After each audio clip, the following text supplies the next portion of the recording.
첫째하고 둘째하고 입시 첫째 치러보면 좀 훤히 다 보이지 않나요? 훤히 보이는 면도 있고 이제 아직 깜깜인 면도 있는데 오히려 이제 과고를 입학을 하고 과고에서 대학을 가는 입시 전형은 조금 뭐 전문가까지는 아니어도 이렇게 정말 탁 치면 탁 이렇게 나와지는데 근데 과고까지 가기는 저희가 그렇게 준비를 하고 간 게 아니었고 아까 말씀드렸다시피 막 헐레벌떡 막 이렇게 막 정말 우왕좌왕하면서 했어요. 그래서 과거는 어떻게 대학을 가는지 따님의 네. 케이스를 좀 설명을 해주시면. 과거 입시. 과거생은 네. 대학 입시를. 과고생은 이제 과고까지 가기가 입시가 이제 조금 뭐 어렵고 복잡하긴 한데 힘들죠. 힘들죠. 네, 과거 입시 그렇긴 사실은. 한데 이제 과고를 막상 입학을 하고 나면 방법은 오히려 심플해요. 학종? 네, 저희는 학종으로 가는 것이 가장 일반적이고 보편적이고 쉬운 방법이고 물론 뭐 정시나 교과를 써서 의대를 가는 경우도 간혹 뭐 있기는 해요. 교과를 써요? 예, 예. 1점대가 있어요? 네, 역시 있습니다. 과거. 과거 개물 어디를 가든 네, 뭐 명사병원, 외대부고 뭐 명사병원 하나고 애도 다 있듯이 저희도 뭐 1.0 소수점대 아이들이 있습니다. 네, 맞아요. 괴물이구나. 네, 괴물은 괴물. 비싸요. 그런 명사병원. 아이들 이제 교과로 의대를 가기도 하고요. 나머지 이공계는 사실은 다 학종으로 네, 가게 되고 어디 합격했어요? 저희는 운 좋게 이제 6개를 다 합격을 그러겠지. 그러면 서울대, 카이스트, 포스텍, 포스텍, 연세대 2개, 연세대 2개, 네, 고대 고려대 하나. 딱 네, 이게 네. 핵심적인. 네네. 레전드네, 레전드야. 여섯 개. 네. 그랬었는데 사실 선생님들은 다 3개만 적으라고 하셨어요. 왜요?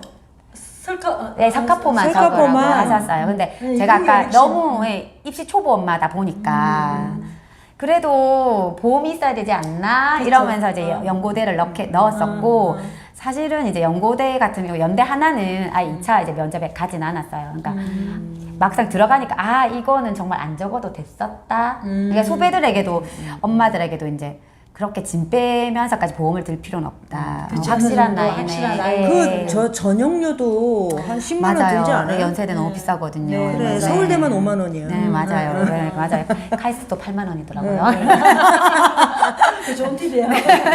그래서 저희는 학종이었어가지고 입학했을 때부터 내신, 그 다음에 이제 학생부에 총력을 다 하자였고 내신은 이제 아이가 하는 거니까 혼자 공부를 열심히 해야 되는 거였고 이제 생기부 같은 경우에는 제가 직접적으로 도움을 못 주지만 저희는 수행이 엄청 많고 그다음에 보고서, 연구 뭐 이렇게 한 논문, 소논문 같은 것들이 어쨌든 세특의 기재가 다 되는 거고 그 주제를 정하는 게 사실 시작이 반이라고 주제를 정하는 게 50이잖아요. 그렇죠, 맞아요.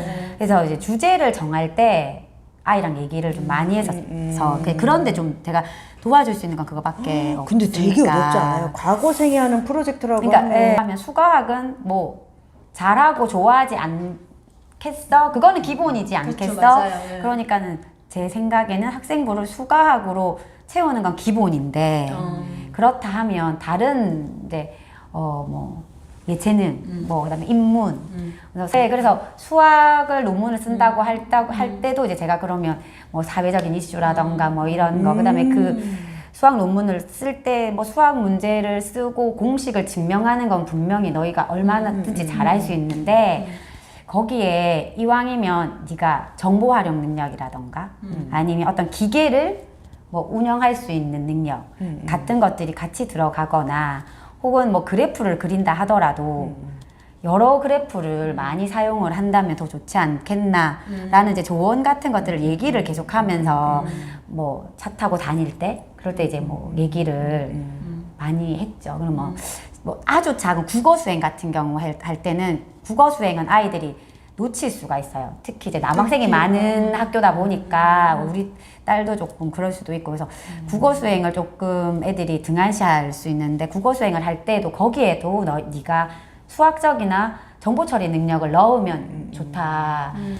그렇게 융합 키워드. 네, 그래서 만약에 국어에 독후 과제가 나오면 뭐 북 트레일러를 만들어서 제출하는 방법이 있잖아요. 그러면은 네 ICT 너의 ICT 능력 그다음에 그 그림을 그려서 자기가 이제 사파 같은 거로 그림을 넣어야 되니까 이게 드로잉 실력, 뭐 과고생이라고 해서 수학만 잘하는 게 아니다. 네, 그런 것들을 좀 넣을 수 있게 그냥 얘기를 핑퐁으로 얘기를 계속 많이 했죠, 딸이랑. 예, 그리고 진짜 음악 수행 같은 거 할 때도 뭐 제가 편집을 한다면 편집 프로그램 같은 것들을 운영해서 했다는 식으로 녹아내면 어떨까? 뭐 이렇게 뭐 엄마는 잘 모르지만 그런 편집 프로그램이 있는지 한번 알아보고 네가 쓸 수 있는 것들 중에 골라서 해보는 건 많이 도와주셨네요. 그렇게 해서 이제 전 과목에 어쨌든 정보 처리 능력이 좀 많이 녹아질 수 있대. 근데 그렇게 해서 블라인드였죠. 네네네. 블라인드인데 과거는 이게 과거는 너무나 뚜렷해서 네, 그렇게 교과목 문제구나. 자체가 저희가 수학만 봐도 일단 일반 고등학교랑 과목명이 다르기 완전히 때문에 다르죠. 예, 예. 그래서 뭐 심화 수학 1, 심화 수학 2 뭐 이렇게 되어 있기 때문에 그러면 다 잘. 내신 성적은 네. 공개해 주실 수 있어요? 과거 내신에 네, 과거 내신은 2점대 2등급 때였어요. 2등급 때였는데 그게 환산하는 방법에 따라서 다르죠. 점수가 네. 조금 다 달라가지고 네. 2점대였고 졸업 당시 이제 등수로는 10등이었어요. 와. 그리고 이제 20명의 조졸 대상자에서 조졸고사를 통과한 거는 통과한 여학생은 저희 딸밖에 없었고 그 앞에 기수하고 이렇게 하여튼 선배들을 이렇게 봤을 때도 이제 여학생 중에 조졸 통과해서 조졸을 한 경우가 예, 거의 좀 없었어요. 근데 네. 과거는 여학생 비율이 몇 프로예요? 우리 딸 같은 22명 정도요. 100명에서 네, 100명에서 22명 22명 학생.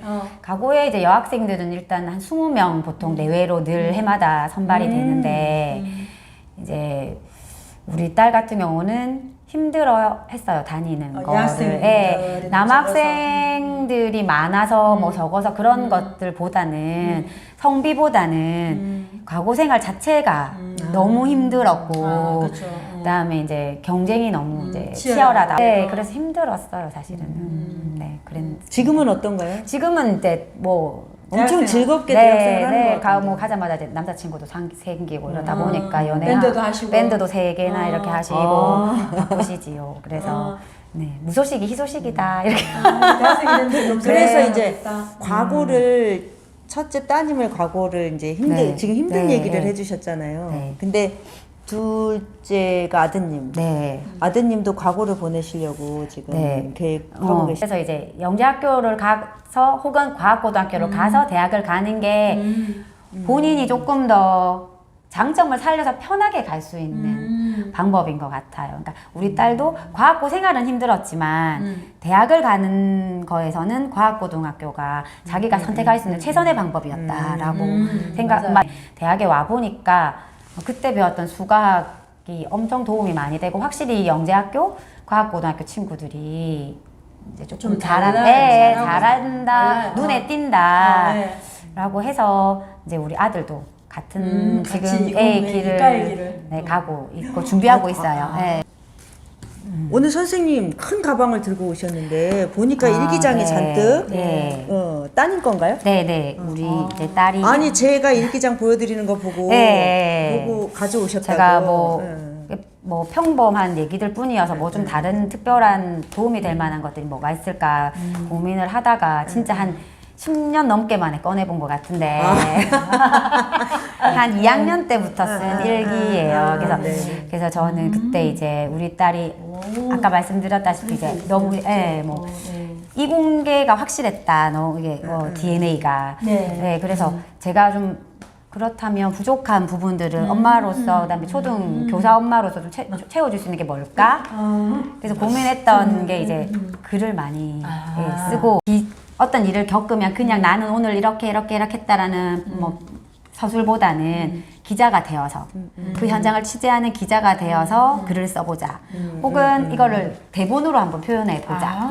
뭐 이런 식으로 오늘 있었던 일들을 표현하는 방법을 여러 가지로 이렇게 해보게 했어요. 그래서 사진 찍은 것들도 이렇게 많이 있고 뭐 친구들하고도 많이 있고 그래서 사실 저도 잊었는데 이걸 보니까 열심히 했던 뭐 브라질 월드컵을 그때 했었나 봐요. 네, 그럼 그렇죠. 이제 브라질에 대해서도 한번 같이 검색해서 보고 책도 읽고 뭐 이런 포스터도 근데 그린 데도 글씨도 있고. 어떻게 이렇게 어른스러워? 이게 몇 학년 때인데 이 글씨가 글씨 선생님 써주신 거 아니에요? 아니에요. 왜 글씨 같지가 않고. 글씨를 얘기를 하면 좋을 네, 것 네, 같아요. 네. 네, 우리 딸이 이제 1학년 때부터 6학년까지 늘 빠짐없이 받았던 상이 부산시에만 있는 대회인데 바른 글씨 대회라는 대회가 있어요. 아, 그래서. 네, 1학년 때부터 6학년 때까지 항상 글씨상을 받았고 뭐 시에서 교육청 대표로도 이제 막 나가고 했는데 이것도 계기가 있었어요. 원래 글씨가 악플이었는데 우리 딸이 이제 초등학교 다니고 있을 때 중학교에서 평가 방법이 서술형으로 바뀐다라는 이슈가 있었어요. 그러면 이제 저도 선생님이다 보니까 그쵸. 서술형을 채점을 한다. 그러면 이 글씨에서 그 아이의 어떤 이 학습에 대한 태도, 뭐 인성 같은 게 이제 녹아나지 않을까. 네. 그래서 이제 글씨 교정을 했어요. 글씨 어디 교정을 학원 보내셨어요? 문화센터를 보냈습니다. 아, 역시 문화센터가 문화센터. 엄청난 도움이 되는. 문화센터에 무슨 그 네, 글씨 강좌를 글씨 강좌. 보냈어요. 딱 1년을 보냈어요.